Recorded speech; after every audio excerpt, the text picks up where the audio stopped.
Hello everyone and welcome to yet another episode of Digicast Weekly, the weekly podcast in which the topics, the guests, and the lengths are completely random. Today with me I have a special guest, Dr. Wolf. Say hello. Greetings and good evening, Digibrony. Glad to be here. So you are best known for doing a series of analytical videos on My Little Pony. Not unlike myself, you've been extremely prolific, I might add. You put out a lot of MLP analysis videos. What is it, 3 times a week right now? Is that your schedule? At least 3 times a week. That's the minimum I'm going for. Although these days it's about 4, sometimes 5. Jesus. Yeah. Not gonna lie, has been quite difficult for me to actually watch a lot of them because they're so frequent. It's because I watch a lot of MLP analysis videos. So but yeah, people like your stuff a lot, and you've started to get a sort of following on your own, independent of really being promoted by me or other people, and that's exciting because I had a lot of promotion at the very beginning, and right. I'm very grateful for that, really. Yeah, and your videos are well liked on the MLP analysis subreddit as well. And you're the first person I'm going to do an actual podcast about MLP with, because while I, despite being best known for MLP, I do have a lot of other interests that I want to explore in this podcast series, but it doesn't mean I can't also explore MLP while we're here, since people are coming for that anyway. I'm sure no one's going to complain. So, yeah, today I have we actually, you put out a video on your channel asking your fans for requests for subjects for a podcast, and the one that stuck out to me at first, I haven't checked to see if there's more interesting ones that might be also worth doing. There's no reason we can't do more than one podcast if you want, but the one we're going to talk about today is episodes that we would rewrite and how we would rewrite them. And I thought this was an interesting topic just because of the fact that I can do it. I can go on about particularly one episode that I'd really like to rewrite. And you said you had a few yourself. So for starters, I should ask, which episodes do you want to rewrite? Well, I don't think that any of these episodes that I have ideas for are really that bad. Mm-hmm. I don't think that any of the episodes in MLP are considered bad, at least in my opinion. But I think that there are ways that I can tweak a few of the elements in some of the episodes to make it work a little bit better, make it a little more memorable, make it a little more making sense, I suppose. Yeah. There's definitely a sense in certain episodes. I think Anthony C. said this when I was talking to him yesterday. He said that some of the episodes feel a little bit rushed, where even though they had a great concept and for the most part a great execution, there's somewhere in there where you feel like if they had a little bit more time, either a little bit more length in the episode or more time to write it or something, it could have been done just that much better, where the plot could have been tightened, or there could have been a few extra lines of dialogue that you feel like you really needed to be there, that kind of sense. So which episodes have you selected for yourself? I have a few ideas that I think could make episodes like The Mysterious Mare Duel a little bit better, and Spike at Your Service a little bit better. And I have some more ideas about changing A Canterlot Wedding. Right. I know that's been a lot of give and take within the Brony fandom about some people who think it's so great and others that think it needs a lot of work. And I think I can come up with a few things that might make it a little more rounded. Yeah. Yeah, I mean, I think there's a lot of MLP episodes that I could add to, in minor ways or major ways. Definitely, I had a video that I actually wrote once that I did not publish because it turned out to not be that helpful, and I just kind of threw the text version online, and someone posted it on MLP analysis, but it wasn't that great of a video. But at one point I mentioned, I'm like, over half the episodes could be done a little better.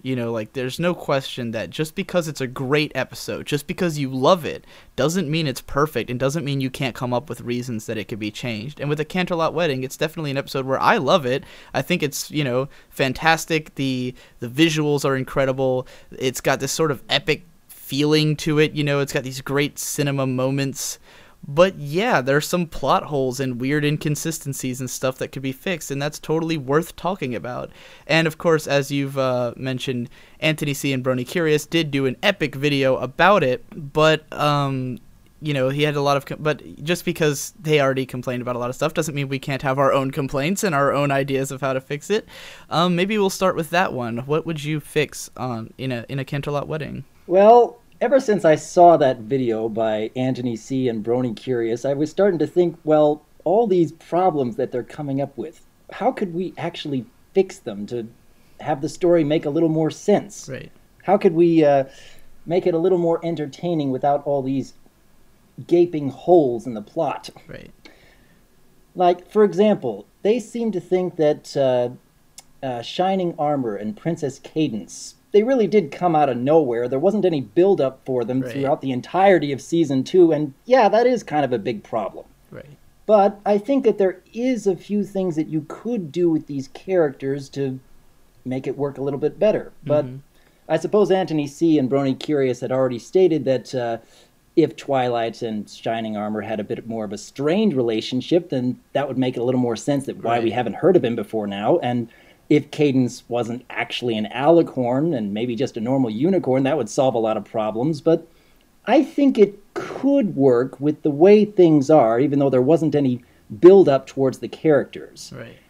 The way that Canterlot Wedding was set up is that Twilight really admires Shining Armor, has admired him for ever since she was a little filly, and now she's suddenly finding out that he's getting married. And I think that could still be a good plot point.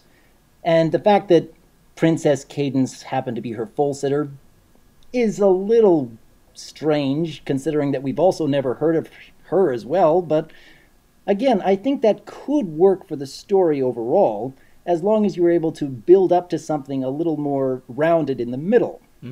Now, for example, one of the big problems that Anthony C. and Brony Curious had come up with is the fact that when Chrysalis is incognito as Princess Cadence, that she's not really making much effort to actually try and convince the other ponies that she is the real Cadence, that she's the authentic Cadence.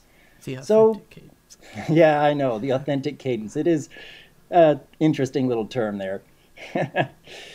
Anyways, as Chrysalis is not making that much efforts in convincing all the other ponies around her that she is the real Cadence, I mean, why wouldn't she put more effort into that? I can imagine that if she was putting a little more effort into that, that only Twilight was the one who could figure it out through very subtle means, it might make the story work better. But overall, I think the situation could be made better if Princess Celestia wasn't there at Canterlot at all.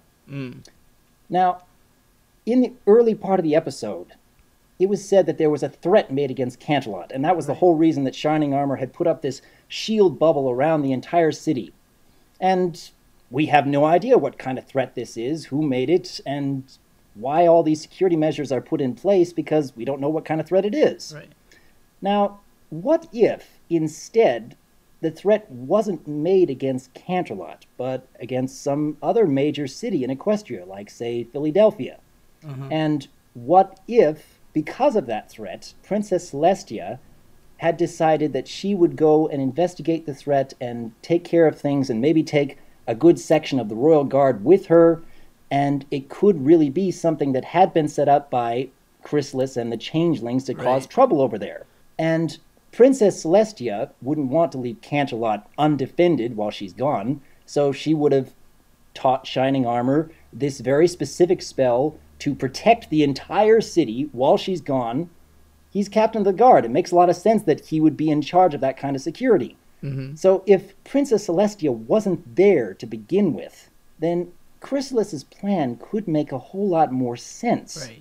That if she had made a threat against some other major city in Equestria, far off, draw Princess Celestia away from Canterlot. That's a good start. That's somewhere we can get a better story, more rounded story going. And then, of course, we don't have to deal with the whole Celestia getting beaten by Chrysalis and ruining her whole god appearance thing that, Anthony hated in the original episode.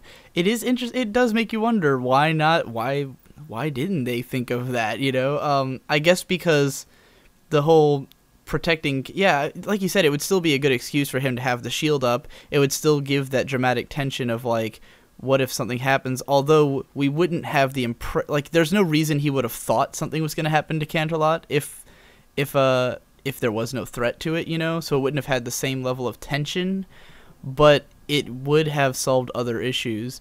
Another fix that there may or may not be a video out for, and I already was discussing this with you earlier, because Brony Curious, it was interesting. He watched this video where someone had gender swapped This Day Arya, right? And it was like, I think it was just a gender swapped version of it. But he said, you know, this is so brilliant because, or rather it was Shining who was singing about saving Cadence, something to that effect. And he said, what makes this, or you know what I'm trying to say. You get the idea. Yeah, I get the idea. He was saying this would fix so much about the storyline, and I told him you need to make a video about it, involve Antony, get it, make it a whole thing, right? And then they involved me as well, just generally by writing me into the video. None of the ideas are mine. This is similar to what actually happened with Antony C and Brony Curious's video that a lot of people don't know, is that Antony wrote like a lot of it, like a lot of the jokes. He came up with the headcanon at the end that Brony Curious explains and everything. And Antony did that with me in the new video as well. He wrote me in, even though it's not my ideas. But generally, what they were thinking is it would make way more sense for the relationship with Twilight and Shining if Shining is the one who's possessed by Cadence, because we'd have a reason that Twilight wasn't invited to the wedding, because obviously Cadence doesn't, or evil whatever doesn't want her there. You know, maybe there's some other reason that she got called to the wedding, because you know she finds out about it from Celestia, not from Shining Armor. So there'd be a good reason for Shining Armor not to send her a letter, because it's Cadence in disguise. I mean, Chrysalis in disguise. God, these names are just throwing me off. It happens. There'd be, you know, Chrysalis would be the one putting up the barrier around Canterlot because she's in Shining Armor's body, and therefore, you know, that's why the enemies can't, you know, the enemies do get in eventually, because the enemies just fucking thrash that barrier eventually. So it would make sense if she was the one controlling the barrier, then that's how they're going to get in eventually. You know, she's going to let them in because she's the one making it. You know, it just makes more sense for her to be in there, and it would make more sense for Twilight, who knows her brother super well and has up until now had nothing but a great relationship with her brother, to be questioning why is he acting this way, you know? And then she'd be connecting with Cadence instead, her old full sitter, and you know, the way that she's connecting with Shining in the episode, like, hey, what's going on with my brother / your husband, you know? It just, a lot of stuff just feels like it would flow better if it was in that situation, you know? It would be a better introduction to those characters. It would make more sense for the storyline, but we would still have to deal with the eventual overthrowing Celestia thing that would still pretty much happen, and it would still suck. But other than that, a lot of things would make a lot more sense if we flipped their roles. But this would be a huge rewrite, you know, like this would be a big change to the episode. But yeah, I think it would work really well. I'd love to see like a fan script of it or something, like someone to really take that and realize it. Maybe combine it with your idea, have a reason for Celestia not to be there, and have Chrysalis be Shining instead, you know. I think what we say to, like, the only reason this wouldn't happen is because it would be really weird for Queen Chrysalis to be in a male body, and maybe they didn't want that, you know? Yeah, that would send kind of a weird message to the children watching, I suppose. Yeah, I mean, it wouldn't be that weird, but I could see where, like, Hasbro might go, this is a little strange, but yeah, I think that with a Canterlot wedding, the problem with that episode, this is the impression I get, is that they came up with they had the ideas, like they knew they were going to have the Princess Cadence and Shining Armor, and they knew what their relationships were going to be with the characters, and I think they concerned themselves more with, like, how are we going to make this happen, and not enough with how are we going to make this work, if you get what I mean. Yeah. Where they kind of came up with this idea, okay, Twilight's brother, okay, why haven't we heard from him? Like, what is the, you know, like, they came up with excuses, basically, but they didn't stop and go, okay, now let's make this all, like, really rationally work, you know? I feel like they didn't put enough thought into that, and that's why Anthony accuses of it of feeling like a kid's show, because it does kind of feel like a whole bunch of stuff came out of nowhere for no reason other than we wanted to have a big epic wedding episode without taking the time to, like, think about the greater canon of the show or anything like that, you know. it really feels like one of those moments where you go, well, maybe the writers aren't that concerned about making it the best that they can, you know? And I can... Which would be unfortunate. Yeah, and, you know, the episode, on the other hand, it does do a lot right. They obviously, we could maybe leverage the blame on the writers and say everything else is super cool because the animation is fantastic, the music is fantastic, it has that bombastic atmosphere, and, you know, but there are issues, and it could have been better. It could have been completely done in a different way that would work better and still have the epic animation and the epic music, you know, so, yeah, there's no denying that episode could be improved upon. But to talk about some episodes that are a little bit more innocuous, let's say, what was the one? Spike at Your Service. That's an episode I think everyone has problems with, right? I've seen very few people who are like totally okay with Spike at Your Service. What are your big issues, and what would you fix about it? Well, usually the issues that I understand about episodes come from what other people say about them. Usually I hear somebody say, "Why did it have to be this way?" And my brain starts working, well, what if it turned out that this happened? Right. That would actually make sense for this to happen, I suppose. But in the case of Spike at Your Service, the fact that Spike seemed so inept when he was trying to do housework for Applejack or trying to do cooking at Rarity's house, and a lot of it didn't make sense given what we know about him being the number one assistant. Completely incongruent with his character. There are episodes, I'm trying to think, which one was it where... I think All's Well That Ends Well. Like, that whole episode is about how Spike was a really great assistant, and it's only because Aloysius is, you know, kind of one-upping him that he gets mad. But in that episode, at the very beginning, it starts off with Spike having just cleaned the whole treehouse to perfection, and Twilight's complimenting on him, like, wow, you're such an amazing assistant, I'm so glad to have you around, you know? The whole first half of All's Well That Ends Well is just building up Spike as a great assistant, and then having Aloysius come in and kind of, you know, trump him at his own game, but in the end, Twilight's like, I really just need Aloysius because I don't sleep, and I'm up all night, so I need someone who's, you know, who can stay up all night with me, but you're still an amazing assistant. So yeah, Spike is the number one assistant. Why is he suddenly a bad assistant? It makes no sense. There's episodes where he bakes like cookies and cupcakes and gives them to people, and they talk about how great it is, you know? Why is he now unable to cook? It really was like... It was as it, who wrote? Do you know who wrote that episode? Because not off the top of my head. I'd have to look it up. Because you can go on about it while I look it up if you'd like. Well, I think the episode could still work very well if Spike was still competent. Yeah. If he was still the number one assistant that we've known him to be. Right. Like when Applejack saves him from the Timberwolves. It's a touching moment because Applejack just did it because Spike is her friend. And then we get Spike talking about how he is now in her debt, that his life belongs to her. And at first this didn't make a whole lot of sense. He brings out this card that talks about Dragon Code and how he's going to live by that honor. And I was trying to figure out how that could actually fit. And I was thinking, looking back at Dragon Quest, when Spike actually found other dragons and discovered what other dragons are actually like. Right. And he became so disillusioned with everything he had ever learned about dragons because he learned the hard way just how different they are from the ponies he's grown up with.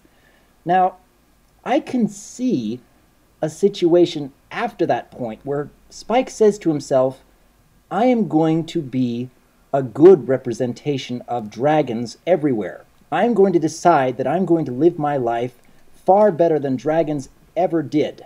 And he takes it upon himself, I'm going to write a dragon code. Right. And I'm going to stick by that honor. Now that would actually make a little bit of sense when you actually get to Spike at Your Service, where this dragon code and honor came from. It came from himself. And that is an admirable little feat. Right. He's trying to change the image of dragons. So that part I wouldn't want to change. That could work.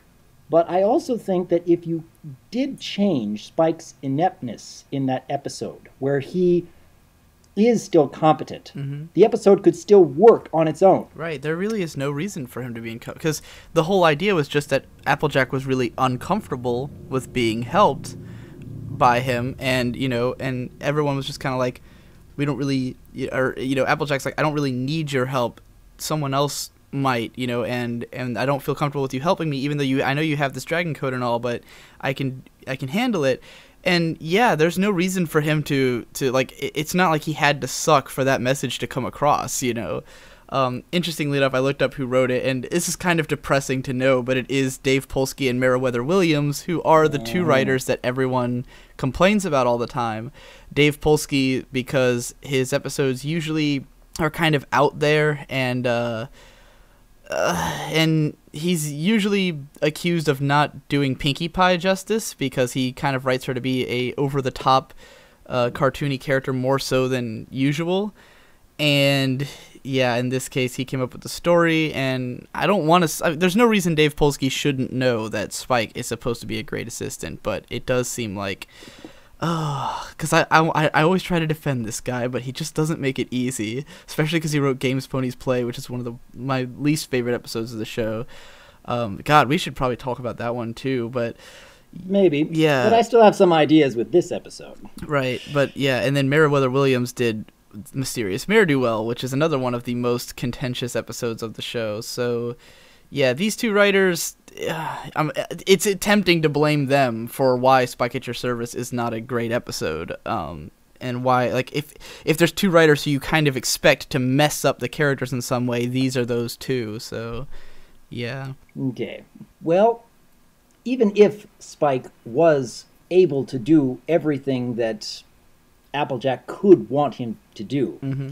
Applejack would still feel uncomfortable because Applejack doesn't want to have Spike at her service, I suppose. Exactly. But there would still be situations where Applejack would think, well, maybe he could help some of the others of the main six. And we saw in the episode that Rarity thought that it was a great idea to have Spike do whatever you like. And then Applejack would realize, well, wait a second, that's probably not the best idea either. Right. And then Rainbow Dash coming in and having Spike build the rock tower. He was rather competent about that, so you don't need to change that. Mm-hmm. But you could still make the episode work if Spike is able to clean house, and even Granny Smith starts to appreciate having him around, and Applejack is starting to realize, well, this could end up being a bad thing because Twilight really needs Spike. Right. And I can understand even the fact that Spike feels the need to be doing something all the time. Right. That he needs to feel that purpose because Twilight is just so over the top in getting everything as prepared as possible and making checklists for the checklists, that Spike would just pick up on that kind of behavior. Right. So he would be constantly trying to look for something to do, and Applejack would be increasingly uncomfortable about the situation, but you don't have to make him inept in order to make the episode work. Definitely. So if you were to change that aspect of the episode, I don't think you'd be losing anything and actually make Spike more of a believable character. Right. And you could have actually had a decent message with a decent episode with a decent message that doesn't make everyone go, what is this? This is not Spike. This makes no sense. So, I guess moving on to the next one. You said you wanted to change some things about Games Ponies Play, was it? Right. Since I guess we'll keep in season 3. Actually, I could do... It's funny, because it's a series of 3 episodes. Spike at Your Service, Keep Calm and Flutter On, and Games Ponies Play. All aired back-to-back. All of them involve Dave Polsky. All of them could be changed. And to go in order, I'll actually do Keep Calm and Flutter On next, because that episode bothered me a lot the first time I saw it. And, well, I mean, it still does, but because of the fact, and this is sort of infamous thing that a lot of people bring up, Discord's reformation happens really fast. And it just kind of feels like he has this realization all at once, and it just completely changes his attitude in like the span of 1 second. And, people defend it by saying, well, it's hinted at that it's going to happen throughout the episode. And it's like, yeah, but that doesn't change the fact that when it does happen, it is a split, just literally she says 2 words to him and he goes, oh shit, I feel completely differently now. Let's change everything. It's an awkward moment in terms of pacing and character development. And I do think the episode itself could be rewritten. I think it could be tightened up where they could take out some stuff at the beginning that's not really necessary dialogue and add in more dialogue for Discord towards the end to flesh that out.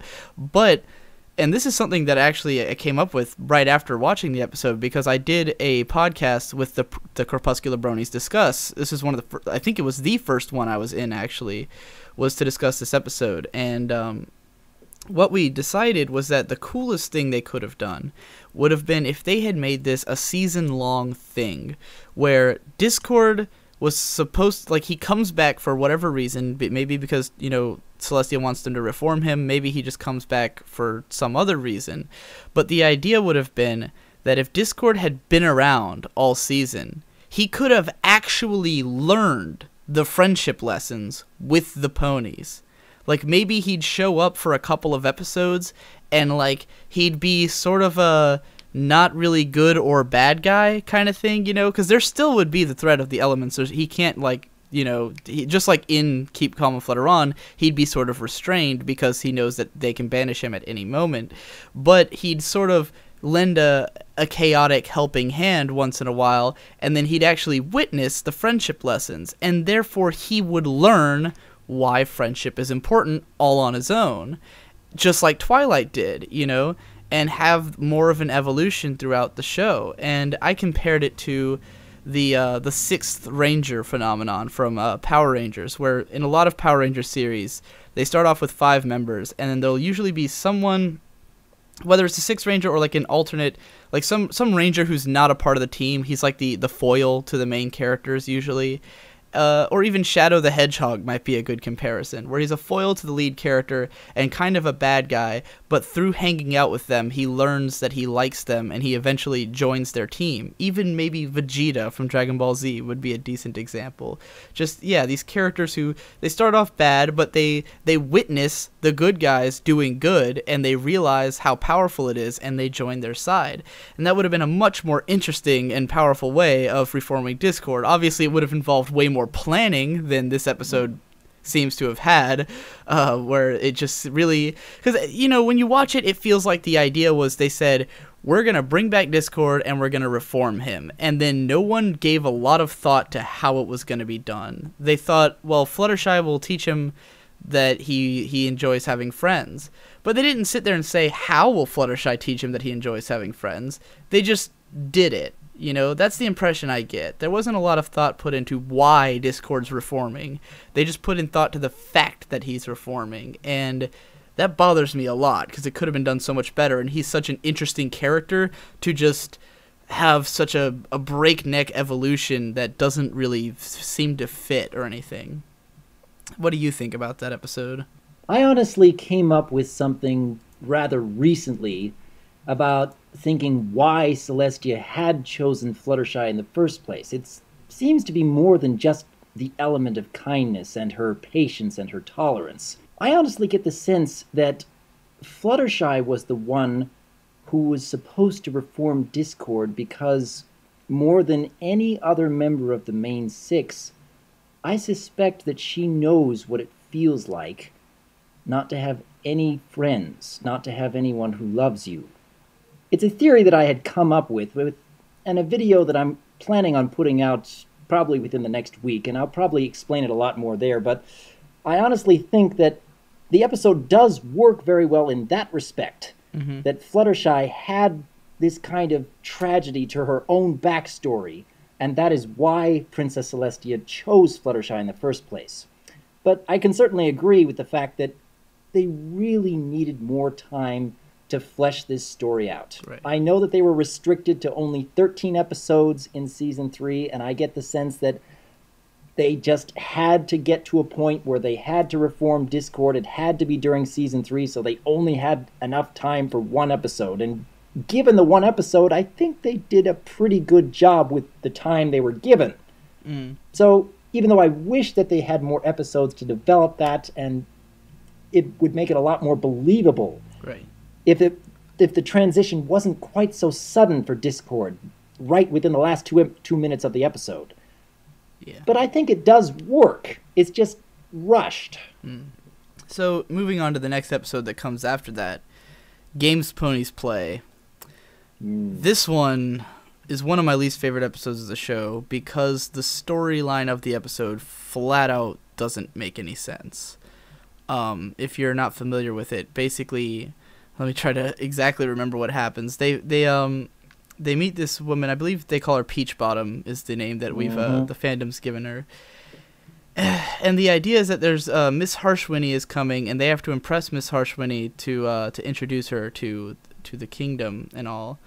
And instead, they end up mistaking her for Miss Peach Bottom, and they show her around. They give her a good time, and then Miss Harshwinny ends up having a shitty time because she just experiences, like, you know, the shittiness of the town.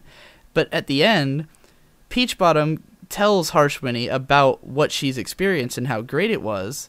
And Harshwinny says, based on her experience being super great, and her having an unbiased opinion, I'm going to let you guys host the games.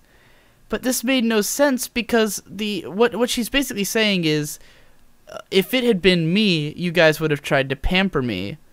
But with her, you gave her just an unbiased look. But that's the opposite of what is true. They pampered Peach Bottom the whole time. That was the idea. They thought it was Miss Harshwinny, and they completely pampered her. And Harshwinny herself had a horrible experience. So it just goes to show that if you aren't the person who's judging the Equestria games, then you actually have a horrible time in this city. Only the person who they thought they were trying to impress is the only person who had a good time. So why would she? You would think that she'd go, oh, you guys are terrible people, I'm not gonna host the games here. The whole plot conceit makes no sense whatsoever, and I don't even know how I'd fix it other than just saying this episode shouldn't have happened. Like, it's just the whole conceit falls apart. It makes no sense. So I don't even know how to rewrite it. Do you think you could think of anything? It's gonna be tricky to try and figure out that one. I hadn't thought about rewriting that particular episode today. Maybe I could come up with something, but I have to agree the prospects are not good. Right. The whole premise that they put up just ends up turning back on itself at the end. I don't get how that episode got, like, approved. I don't get it. Like, how did they not realize how little sense that made? How did nobody stop and say, like, put up a finger and go, wait a minute, that makes no sense, I don't get it. Now, we should have had more of the keep calm and flutter on aspects that we were talking about earlier in their place instead of Games Ponies Play. That would have made a whole lot more sense. Right. Get rid of Games Ponies Play and make Keep Calm a two-parter. That would have been fine. Yeah. Or get rid of that. Yeah, because like you said, because a lot of people say, why couldn't we have had a two-part Keep Calm and not had Spike at Your Service? A lot of people say, and I'm like, well, Spike at Your Service does have a good lesson. It's just presented in a bad way because it didn't make sense with Spike's character. But the lesson itself is good. Games Ponies Play has no lesson. It has nothing of real value in it. It's just a weird... It has some funny moments. Right. It has some character moments that are actually enjoyable. Yeah, I mean... And it does have some memorable lines. Yeah. But you take that all away, you've got nothing left to make you remember the episode at all. It's pretty rare, I think, in MLP for an episode...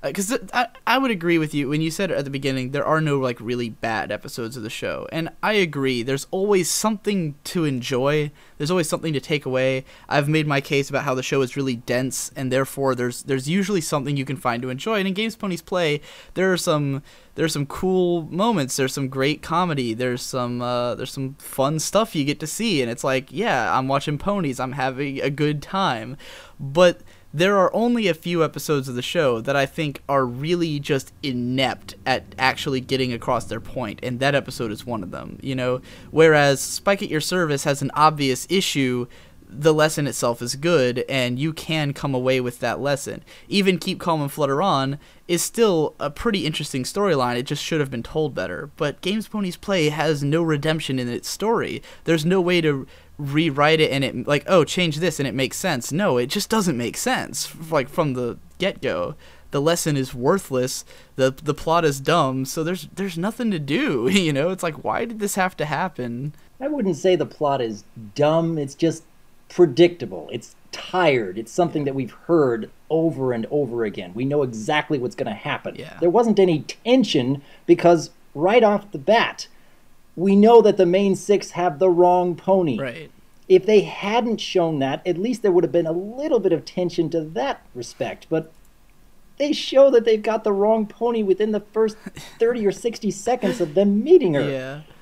Yeah, it just wasn't well thought out in any way, and it's really, again, it's a wonder that no one stood up and said this makes no sense when they were writing it. I don't know how that passed, inspection and all. So, moving along, there's one episode that for me is the big one, the episode that I'm the most critical of, and have said the most about, which is Ghostbusters.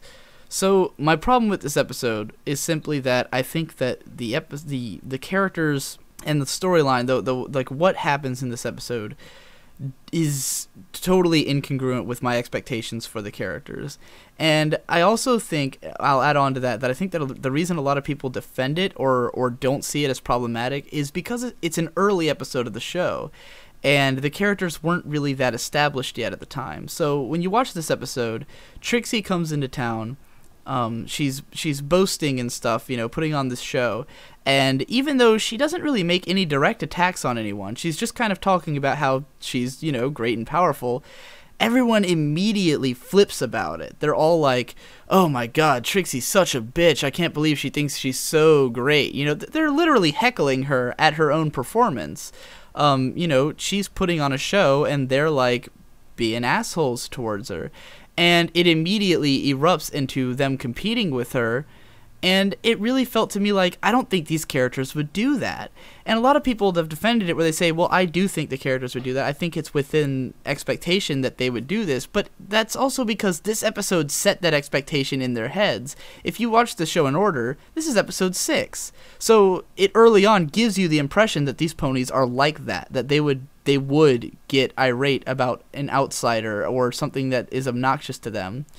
But if you watch the rest of the show and then come back to Ghostbusters, it doesn't feel right anymore because there's no other evidence that they are really like that. There's no other moment where the main 6 react that harshly to someone who really hasn't committed any offense to them. And so going back, I feel like Ghostbusters is out of place, and it doesn't represent the characters well. And I don't want to believe that they're really a bunch of petty assholes, which is what they act like, It's for someone to say, I'm the most magical unicorn, and they all go, oh, this is a terrible person, just because of some stage dialogue. It's ridiculous. And they get into a competition with her, and as my friend Chris LaFortune, also known as Misfortune Dog, has pointed out, because he's written a lot about why he dislikes this episode. It's weird. She sets up this challenge on her own terms, and everyone just kind of plays, but like they all say, "Oh, I'm better than you," right? And then like Rainbow Dash flies around, so she does this little flying show, and it's pretty awesome. And then Trixie ties up Rainbow Dash in a rope and puts an apple in her mouth, and it's sort of implied that Trixie won. I think you were talking about Applejack there. Applejack's the one who got the rope and the apple. What does she do to Rainbow Dash? She wraps into rainbow tornado and then creates a storm cloud and blasts her with lightning. Right. And yeah, it's implied that Trixie won, but what were the terms of this duel? What determines who wins? Because what Rainbow Dash does is not explicitly to shame Trixie. She's just putting on some kind of show. Trixie is considered to win because she actually physically makes fun of Rainbow Dash. But so the terms of this competition are weird, and the main 6 just kind of back down like, oh, I guess we lost, The whole thing just feels awkward and strange, The idea that they heckled her was strange. The idea that they compete with her is strange. The idea that she gets to set the terms for who wins in her own contest. Why isn't there a judge? Why is no one, it's really weird. It's a weird episode. And it also all takes place in practically this one spot for a while. And you have Spike being horribly obnoxious the whole time, telling Twilight how badly she needs to get in there and take on Trixie. You have this so-called lesson where Twilight thinks that if she uses her magic to help people, then everyone's going to consider her on the same level as a showboat, which is not a terrible lesson, but the way it's portrayed just feels really odd. The episode would be completely different if Trixie actually did do something to offend them, then I could see it. I could see where if she actually like insulted one of them personally, or was attacking the town, or was doing something malicious, but she's just putting on a show. And it's really the other members of the main six who are really being the assholes here, you know? And yeah, it feels wrong to me. It feels like they were bad guys in that episode. And if I were to rewrite it, I would do it pretty much any other way. You know, I'd do anything other than make them seem like bad guys and make the lessons seem so weird, where it's like Twilight's supposed to be like, oh, it's okay to, because they tell Twilight it's okay to be who you are, just don't be a showboat. But what if that's who you are? That's Trixie's whole thing, is that she is a stage magician. She's supposed to be larger than life. And they're telling her, oh, it's not okay for you to be who you are because you are obnoxious. But for Twilight, it's okay because she keeps to herself. It's ridiculous, you know? And, yeah, I would definitely... I would change exactly those things. I would make it so it's clear that what Trixie is a stage magician, and that she also is allowed to be herself, you know? And I would fix the lesson to reflect that. I think there could be some legitimate explanations for at least a few of the things that you've mentioned, but it would require a bit of a stretch. Like, for example, the fact that Trixie is a traveling performer. Who knows how many different towns and villages and cities that she's been to before coming to Ponyville. Mm-hmm. Now, you have to think that maybe word gets around. Right. Maybe the ponies of Ponyville would actually have heard about what kind of show Trixie puts on right. before she'd ever gotten there. And maybe, just maybe, they could have heard about some of her mannerisms, her behavior, how she had put down other ponies in her travels. Right. This seems like the kind of thing that she does, that she calls out to anyone who wants to challenge her, to try and show others up. That's kind of her spiel. Now, if Applejack and even Rarity knew about that before Trixie had ever shown up, then maybe it would explain some of their behavior, but only just maybe. Yeah.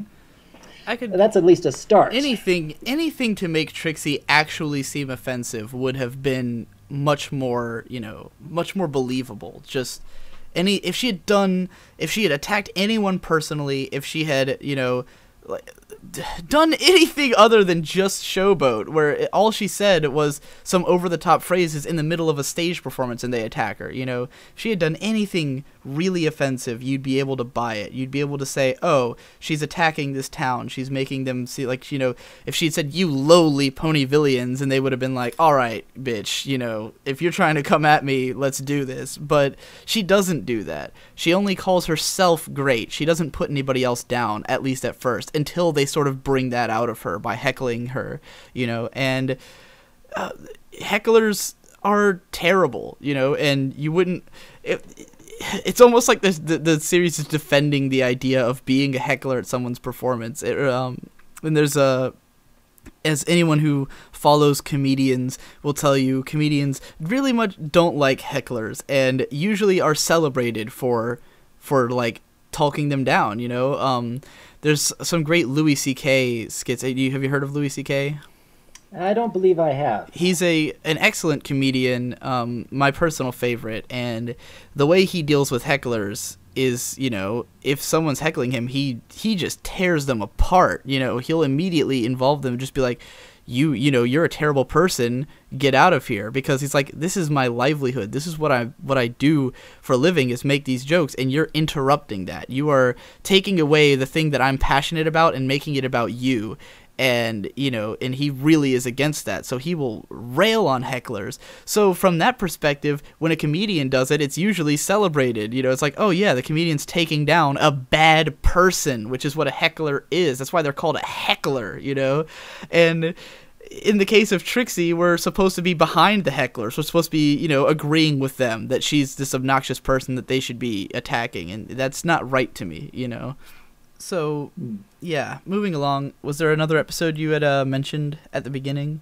I think I had mentioned the mysterious Mare-de-Well. Ah, yes. And that tends to top a lot of people's lists of some of their least liked episodes. Right. And I was curious as to why, so I watched through it a few times, and yeah, I can see some issues here and there with it, even though there is still a bit to enjoy with the episode. I think there are a few things that I could change about it to make the lesson in particular make a lot more sense. Yeah. To clarify before you go on, I haven't seen this episode since originally watching it when I first watched the show. So I've only seen it once. I don't really have an opinion on it because I don't remember it very well. I have read that guy Chris LaFortune wrote about it. His general impression was basically that it wasn't really broken. It was just not good. Like, it wasn't carefully written. It wasn't really interesting. It wasn't like a well done episode. And that was he was like, its biggest sin is being boring, is the way he put it. But I am interested to hear what you think and what kind of fixes you would do to make it better. Well, I don't find Rainbow Dash all that out of character in this episode. I think this is actually a good episode for her, and the lesson in theory is actually good for her to learn. It's just the way they executed it had problems. Mm-hmm. And I think it could have made a lot better if just a few changes here and there. More specifically with the rest of the main six. Now, the whole issue that they have with Rainbow Dash is the fact that she's becoming so full of herself that she's no longer caring about the people that she's saving, but caring about all the glory. Right. And yeah, that is happening. I mean, there's this scene where she's stopping to sign autographs when someone is clearly in mortal peril, falling from a balloon. And yeah, that is a big problem. Right. But their solution, it just needed a little more fine-tuning in order to make the lesson work at the end. Right. Now, their idea was that if someone else was doing all the saving and no one knew who that someone was, that they could do all the good deeds without taking all the glory and just doing it for the sake of being good. Mm-hmm. And yeah, that is a good thing. The problem is that when Rainbow Dash is with the rest of the main six and the main six are talking about the mysterious ne'er-do-well, each of them are praising all the things that the mysterious ne'er-do did. And like, for example, Twilight is specifically praising the fact that the ne'er-do-well did some amazing magic, and she was the one who actually did the amazing magic. She is praising herself. Right. And then Rarity comes in and talks about how a wonderful costume it is, and she's the one who ended up making the costume. Because they are deliberately trying to fuck with Rainbow Dash. Yeah. There is a way that you can actually do that without praising yourselves, though. Mm-hmm. You could change that scene to where the main six are actually praising each other's actions instead of their own. Right. And the lesson would have been a whole lot better if that was started in that scene. And then you have the whole point of later on in the episode when the mysterious ne'er-do-well is making a public appearance. And that doesn't make a whole lot of sense either, because I thought part of the reason that they wanted to start doing this was not to take the glory. Right. So that they wanted to do the good deeds without they basically being in front of everyone and cheering. What you're saying is that they didn't really their ambition was to teach Rainbow Dash a lesson, but what they really did was just kind of be her, and instead of showing her what she should be doing. Is what they should have done. Is they should have been praising one another, not taking glory. They should have been really showing her what a humble, down-to-earth savior would be doing. But instead, they end up embodying some of the very qualities that they're trying to get Rainbow Dash to recognize as problems. Exactly. And they're not things that you can do to change that, though. You go ahead. I was just gonna say they're not doing it in a way that's like, "Hey, Rainbow Dash, see how obnoxious we're being? This is you." They're not doing it like that. Or else it might work a little better. I think that there is good merit in that episode. It's just not executed very well. Or at least the message gets a little muddled in the process. Yeah. It's definitely an interesting one that I will have to look into when I get around to it. My goal with Season 2, from the very beginning, I've always said that when I get to Season 2, I'm going to do it in order. So I've done Return of Harmony, but I haven't gotten around to continuing with that. So I will definitely be interested, because that is such a contentious episode. It is by far the one that has both the most hate towards it and the least resistance to that hate. Like any other episode that people can't stand, there's usually also a pretty decent faction of people who love it. I have met almost no one who liked The Mysterious Ne'er-do-well. I've seen some people say, I thought it was okay, but no one's like, oh, my favorite episode. Never have I seen that, you know? So, yeah, it would be very interesting to have a closer look at, for sure. And I am interested when people do go around to dissecting it. I feel like the whole analysis community, including myself, has really sort of given season 2 not enough attention, because we have a tendency to, we obviously do season 3 because it's recent, and then we do season 1 because we're trying to start from the beginning, but no one's really breached season 2 in a big way yet in the analysis community, and I think we need to get around to that as a whole, you know. I think I know a couple of analysts who actually did a whole lot of season 2 and just not enough of the others, like Paleo for one, and right. Trixie Skunk is another. I don't really consider Paleo to be an analyst, and this is part of why in the beginning, because he comes at it more from an angle of this is what I like and didn't like, rather than why. You know what I mean? Because that's to me the reason I use the word analyst instead of review is because to me a review is when someone is trying to explain to you, like, this is what I liked and this is what I didn't like. And analysis is when you say, this is what I liked, why did I like it so much, you know, and then you like really get into the bones of like what it is. So a review might be someone who said the pacing was really bad, whereas an analysis goes, here's why you feel this way about the pacing, you know, and that's the difference to me. So that's why I made such a big deal of calling my videos analysis when I first started making them. That makes a lot of sense. Yeah. So, like, and this is not me trying to insult Paleo's videos. I like reviews. I read plenty of reviews. It's just that, you know, I feel like the analytical edge where you're really breaking it down in a deeper way is something that has not come to season 2 yet, at least not in a major way. Strebeskunk is more of an analyst, I'd say, than or at least a really strong reviewer for certain. I like his videos even when he doesn't get super deep into the analysis. I also just really love his voice, so that helps a lot. Yeah. But he is one of my favorites of so pony people. He's one of the people who did everything in season 2. He just hasn't touched back on season 1, and I don't know if he's done all of season 3 yet. He did do all of... Wait, Strebeskunk did all of season 2? Are you sure? He started in the middle of the season. Right. I can't remember which episode it was. He has done all of season... or at least most of season 3. He's done almost all of it. I know that much. Yeah. He started in the middle of season 2, went to the end, then went back to the beginning of season 2 and did everything up to where he started. I must not have watched all of those then, because I didn't realize he had done so much of season 2. I caught on to him during season 3 when I started making videos. Yeah. But yeah, so we've covered some really episodes that really need fixing. I feel like I should talk about some ones that, because there are some episodes that I think are weaker, but it's not necessarily that I think I could rewrite them.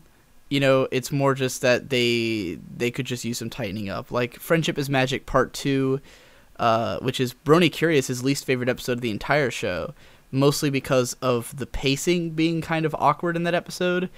And actually, yeah, I will say that something I would have changed is I would have made it much more clear that Applejack's thing was like honesty, because I don't see how her trial reflects honesty at all. It's like she tells Twilight, she's like, all right, when you fall, you're going to be fine. And it's like, Twilight's like, I don't believe you. And she's like, trust me, it's the honest truth. But why would she have lied in that context? It's like, that would be abnormal. Like, if you lied there, that would mean that your element was lying, because it would be sticking out that you lied there, you know? If there was something that better represented the idea of honesty, then that would have been a great thing. But I don't actually have an idea of what should have happened or anything. The whole episode feels like it's very rushed because of the fact that they were trying to get through, 5 different ponies' trials and then also have this big ending, which the ending of the episode is pretty great, emotionally and all, but everything leading up to it is kind of hit or miss. So, yeah, I think that in general I would have... Definitely Applejack needed better representation. The others probably could have had something different, but, Applejacks is the big one for me. Looking at a list of the episodes right now, trying to see if there's any that I'd like to rewrite. Just because I figure we might as well get them all out of the way while we're here. We have gone on long enough that I could wrap it up if I wanted to, but that's still fun. Yeah, most of these are, again, because there's some episodes that I consider weaker, but it's not that that they need to be rewritten. It's just that it's like personal. Like When to Wrap Up kind of bores me because it's like they did the song and that's great. And then the rest of the episode is kind of just like reiterating what happened in the song, but it's not bad. It's not poorly written. Anything else you would notice going through? Feeling Pinky Keen is a really contentious episode that I don't think needs to be rewritten. I think maybe just the lesson needs to be rephrased to where it's more clear that, because a lot of people think that the ending of Feeling Pinky Keen tells you that you should just believe in things blindly and give up on trying to understand them, is what it kind of sounds like. And that's not the intention, but I understand where people are coming from when they think that it's like an anti-science episode or something, which it had no intention of being. Interestingly enough, I listened to an interview that Celestia Radio did with Dave Polsky, and he talks about this problem, and he said that it's interesting because what actually inspired the episode was a historical moment in science, where these guys had basically proven this discovery was true, but they knew it was true, rather, but they couldn't prove why. They couldn't explain it. They just knew that it was something that was happening. And the science world said, well, if you can't prove it, we don't believe it, and just ignored it. But it was an important thing. So even though it was happening, they just decided to ignore it. And then eventually, 50 years later, they did actually figure out why it was happening. But at the time, they had lost progress because they hadn't embraced the fact that it was clearly happening just because they didn't know why. And that's what the plot of the episode really is that, what Pinky's doing is real. Even if you can't explain it, it's clearly there. It's not the same, because people always equate it with religion, but it's not equated with religion, because the idea of God is that you can't prove that he's tangibly there. It's not the same as believing in something that's not evident. You're believing in something that is evident, you just don't know why. And that's really what the lesson is. It just kind of comes across weirdly in how it's worded. And Lauren Faust herself said that she would have changed the wording if she knew it was going to have that kind of effect. Where, she said, maybe I should have just written it differently. Because I guess she actually wrote the friendship lessons, in each episode throughout season 1. Makes sense. But yeah, so that episode I wouldn't rewrite, but I would clarify, just, and tell people, it's sort of the thing where when people complain about it, I sit them down and say, well, here's what they really meant. And I don't blame you if you still hate the episode, if you still think that it could have been done better, but it was not intending to be what people seem to think it was intending to be. I suppose I'm going to have to rewatch that one, because maybe I could come up with something that could work with the lesson, but I suppose I'll have to rewatch it to be sure. Yeah. Yeah, just looking at episodes that other people have problems with, but a lot of them I either don't have a big problem with or don't know how I would fix, like Super Speedy Cider Squeezy 6000. There's a great video by Anthony C. where he breaks down all the illogical things in that episode.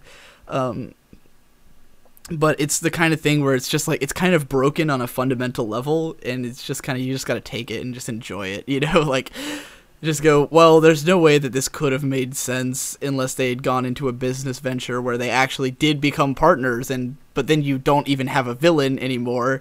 Your whole plot has fallen apart because the story that would have made sense wouldn't have been a story. It would have just been a thing that happened. So if I changed it, it would no longer be an episode. Or I guess what I would change is that there would have to be some reason that the Flim Flam Bros were being unreasonable, some reason that they were actually villains, if they were planning to do something really underhanded, but they're not, because the reality is that their product is better, and there's they're able to pump it out faster, make more, and it's the same level of quality. Why shouldn't they get the farm? They're clearly doing a better job. And if anything, the only thing they didn't have was the apples. And so that it would have made perfect sense for them to have entered a business venture with the apples. You know, even if it was a 70-30 split in the way of their part, the amount of production they were doing would have, you know, made up the difference, and the apples still would have made, you know, a lot of money. So, yeah. Perhaps. It doesn't... Although I could make the argument that if you were using 3 times as many apples in order to make the same amount of profit for the apple family, then they really wouldn't be making as much money overall because they're going through their harvest that much quicker. True. Yeah, I don't know. It's a weird thing because at the same time they weren't making, because if they're only doing cider for, you know, like so many days, and they just kind of cut it off once they've run out of how much they can make. So it means that whatever part of their orchard is untapped is just not making them any money, you know, because they couldn't use it.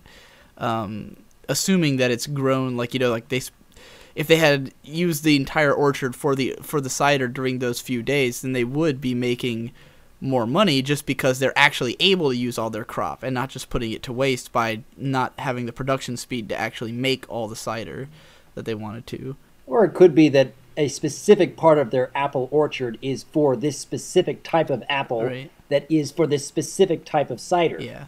And they are able to get through all those apples to make all that cider, but it just takes that many days longer. Could be. Yeah. And that's the problem. It's confusing because they do say it's a cider season, so I guess it's only around for a brief amount of time or something, which even then, when you talk about making a business venture with the brothers, that would mean that they have to only come around every once in a while, I guess. There was just so much that could have been, or could, you know, that could change, but none of it would make like an interesting, dramatic story. It's like, we could sit here and think all day about like how the business logistics would have worked, but it's like, in the bottom line is that it doesn't make for a good episode, and the conceit that these guys are supposed to be villains just kind of falls apart, you know, when you break it down on any level.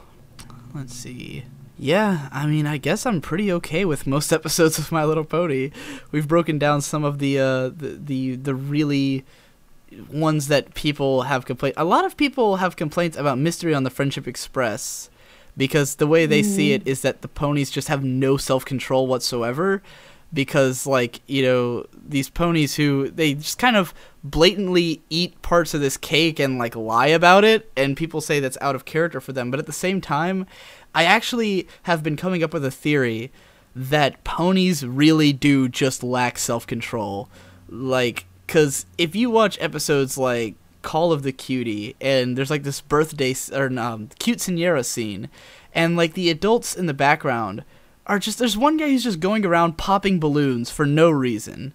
There's Berry Punch taking drinks out of the punch bowl, and like these kind of gags are pretty common in the show, where there's ponies in the background just like doing whatever they want because they're like mindless in a way, you know. There's a lot of really dumb background ponies, and they often do things that are sort of inappropriate or lack self-control. So I don't think it's totally unbelievable that happens in Mystery on the Friendship Express. I think it's actually a little bit more normal for ponies than you think for them to lack all self-control, especially someone like Rarity, who we've seen in, like, you know, Sweet and Elite, who just completely loses herself in the high life and stops, you know, working on her friends' things and stuff like that. There's a lot of evidence to support the idea that ponies lack self-control. So I haven't rewatched Mystery on the Friendship Express in the last year to like really confidently say that, but it's something I will probably tackle when I get around to covering that episode.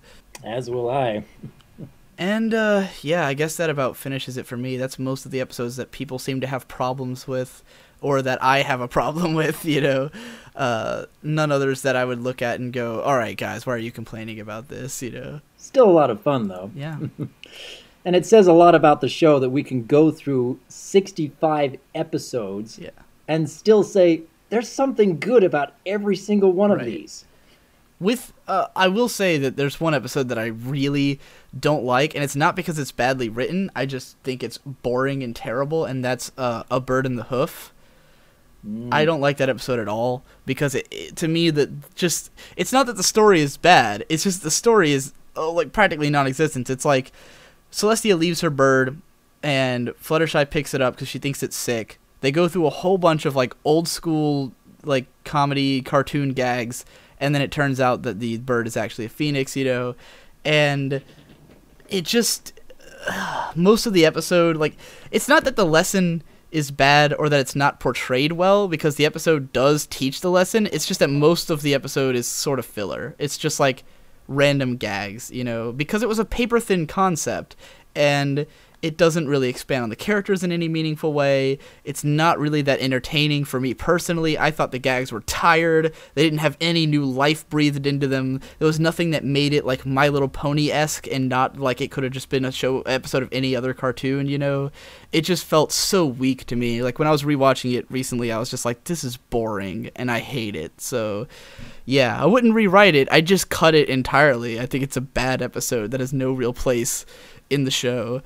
I think you could get a little bit of Twilight's relationship with Princess Celestia in there. Yeah, I mean, and all the it is interesting. Awkward situations. There's a couple of actually good lines, because there's like one moment where Twilight thinks that Celestia is gonna banish Fluttershy to the Everfree Forest, and Flutter's like, "Do you really think she would do that?" Because it's like everyone has this sort of overreaction towards Celestia, and Fluttershy is like the one person who takes a step back and goes, hold on now. Since when are we supposed to be afraid of Princess Celestia, you know? And there actually is a moment in the last episode of the season, The Best Night Ever, that I think is calling back to that episode. And whether it is or not, it's already a great line, because Fluttershy says, basically she's like setting up a trap for the animals, and she's like, I need to be more assertive, just like Twilight says.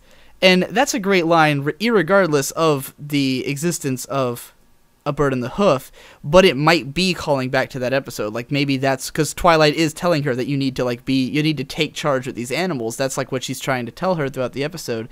So yeah, maybe it was a good callback. I don't know that it justifies the existence of A Bird in the Hoof, but you know, it is there. I guess that's me trying to take enjoyment out of the episode. Yeah. All right, well, I'd say that about wraps it up.